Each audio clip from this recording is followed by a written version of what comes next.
Saludo especial. En el día de hoy abordaremos el tema de las indemnizaciones laborales y para tal efecto debemos indicar que indemnizar consiste en el resarcimiento de un perjuicio laboral causado al trabajador, el cual debe ser reparado por el empleador que lo ocasione, y la indemnización laboral depende del tipo de contrato que tenga el trabajador. Así las cosas, comencemos con el cuestionario Pregúntele al abogado. Abogado, ¿me puede informar qué asuntos se pueden conciliar en materia laboral? En materia laboral existen unos principios de la conciliación.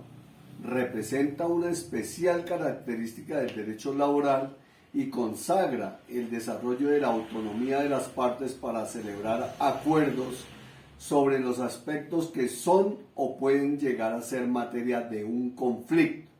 Sin embargo, tal autonomía no es absoluta, pues la ley, dentro de su carácter proteccionista, ha determinado que la conciliación solo puede celebrarse en torno de aspectos que no representen derechos ciertos e indiscutibles del trabajador.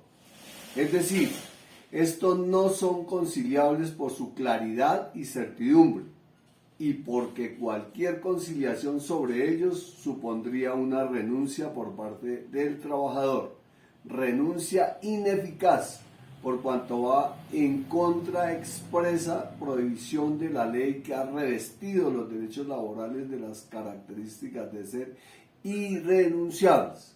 En consecuencia, solo puede ser materia de acuerdo conciliatorio, atención, todos aquellos aspectos sobre cuya existencia o monto se presenten serios motivos de duda.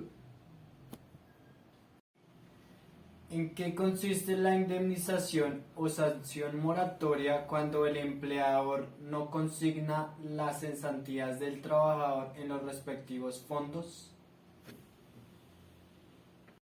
Cada año, a corte de 31 de diciembre, el empleador debe liquidar las cesantías del trabajador y consignarlas en el respectivo fondo dentro del plazo que fija la ley. Esto es a más tardar el 14 de febrero de cada año. El no hacerlo le impone la ley al empleador una sanción o indemnización moratoria consistente en el pago a favor del trabajador de un día de salario por cada día de mora en el incumplimiento de esa obligación. Aquí debe indicarse que el monto de esta sanción del empleador puede ser conciliada con el trabajador por tratarse de un derecho discutible, es decir, ese derecho está en duda, como lo dijimos anteriormente. Cuando existe duda, cuando no hay certeza y cuando no se trata de derechos ciertos e indiscutibles, puede conciliarse. ¿Durante qué tiempo se impone esta sanción? La sanción corre hasta la fecha en que el empleador consigne las cesantías al trabajador en el respectivo fondo o hasta que la sanción prescriba por el paso del tiempo. ¿En qué consiste la indemnización moratoria por falta de pago de la liquidación del trabajador? La indemnización o sanción moratoria aplica cuando el empleador no paga los salarios y prestaciones sociales al trabajador al terminar la relación laboral, y la sanción consiste en un día de salario por cada día de mora en que incurra el empleador al no cancelar al trabajador su liquidación al momento de terminar el contrato laboral, pero tiene un límite de 24 meses, a partir de los cuales se cobra intereses moratorios. ¿En qué casos no hay obligación del empleador para indemnizar al trabajador al momento de finalizar el contrato laboral? No se pagará indemnización cuando el trabajador renuncie voluntariamente al trabajo, Tampoco cuando el trabajador y el empleador hayan pactado término para la finalización del contrato laboral y este término se haya cumplido. Además, no habrá lugar a indemnización cuando se produzca el despido por incumplimiento del trabajador a sus obligaciones laborales, pero se deja en claro que debe probarse ese incumplimiento laboral por parte del trabajador. Aquí agrego a esta respuesta, y para que tengan en cuenta tanto trabajadores como empleadores, pero más los primeros, los trabajadores, que los derechos laborales, la mayoría prescriben en 3 años. En 3 años.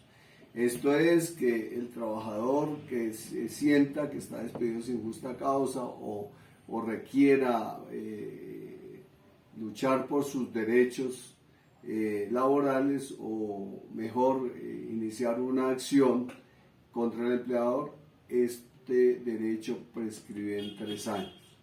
Y aquí también aprovecho para dar mi consejo, el consejo que cotidianamente se da en mis charlas, que cuando hayan esos conflictos entre empleador y trabajador se busque el tema de conciliación. Lo pueden hacer en nuestras oficinas de abogados o en el Ministerio de la Protección Social. Es mejor, como lo he dicho y como se sabe con el viejo refrán, más vale un mal arreglo que un buen pleito. De modo que conciliar es como la palabra mágica. ¿Cuál es la indemnización por el no pago del subsidio familiar y por el no pago de intereses de cesantías? El empleador en ambos casos debe pagar al trabajador el doble del subsidio familiar o el doble de los intereses de cesantías a modo de sanción o indemnización. ¿Cómo calcular la indemnización para el trabajador? Para este efecto debe tenerse en cuenta la antigüedad del trabajador y el salario que percibía al momento del despido injusto. ¿Cuál es la indemnización por despido sin justa causa del trabajador con contrato a término indefinido? Si el trabajador devenga menos de 10 salarios mínimos legales al despido sin justa causa, este recibirá una indemnización de 30 días de salario por el año inicial que elaboró.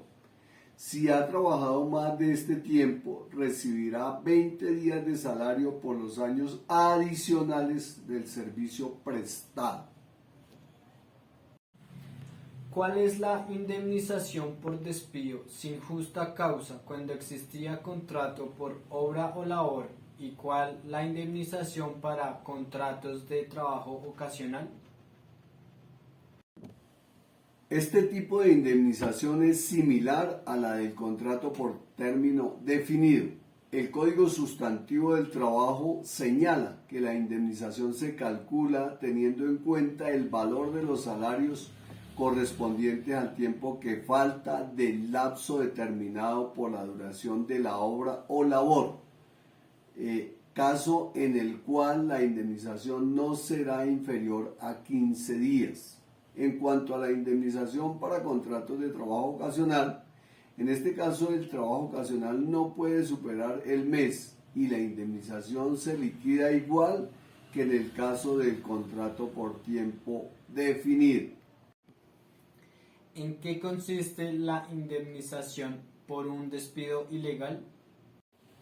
Un despido ilegal se da cuando éste no está justificado bajo las razones y procesos de ley, por ejemplo, por acoso laboral, embarazo, etc. En este caso no se indemniza al trabajador, pero sí en caso de comprobarse un despido ilegal, se ordena el reintegro del colaborador a su puesto de trabajo anterior, con las condiciones pactadas. Además, el empleador debe pagar los salarios, prestaciones, etcétera, que el trabajador dejó de recibir desde que lo despidieron. En el despido ilegal no puede haber indemnización por despido injusto, por cuanto el trabajador debe ser reintegrado a su trabajo. ¿En qué consiste la indemnización por pérdida de capacidad laboral? En el evento que un trabajador sufra un accidente laboral o padezca una enfermedad de origen profesional, según lo determine la Junta de Calificación, le corresponde ser indemnizado o pensionado por invalidez. Atendiendo lo antedicho, es importante precisar que lo que diferencia a una indemnización del otorgamiento de una pensión es el porcentaje de pérdida de capacidad laboral que establezca la Junta Regional de Calificación al trabajador, porcentaje con el que se determinará cuál de los conceptos anteriores le corresponde al trabajador. En caso de que este último no esté de acuerdo con dicho porcentaje, podrá proceder a apelar la decisión ante la Junta Nacional para que ésta a su vez emita una nueva calificación o confirme la ya notificada.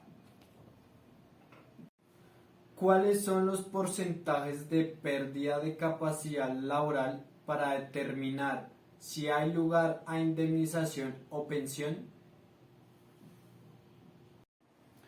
Si el trabajador es calificado con un porcentaje por debajo del 5%, no habrá lugar a indemnización ni pensión de invalidez. Si el grado de pérdida oscila entre el 5% y el 49%, se indemnizará según las reglas determinadas por la ley.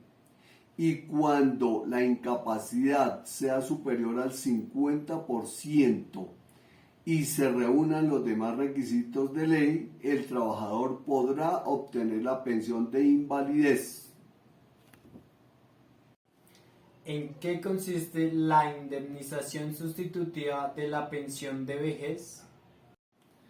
Las personas que habiendo cumplido la edad para obtener la pensión de vejez y que no hayan cotizado el mínimo de semanas exigidas y declaren su imposibilidad de continuar cotizando, tendrán derecho a recibir en sustitución una indemnización equivalente a un salario base de liquidación promedio semanal multiplicado por el número de semanas cotizadas. El resultado así obtenido se le aplica el promedio ponderado de los porcentajes sobre los cuales haya cotizado el afiliado.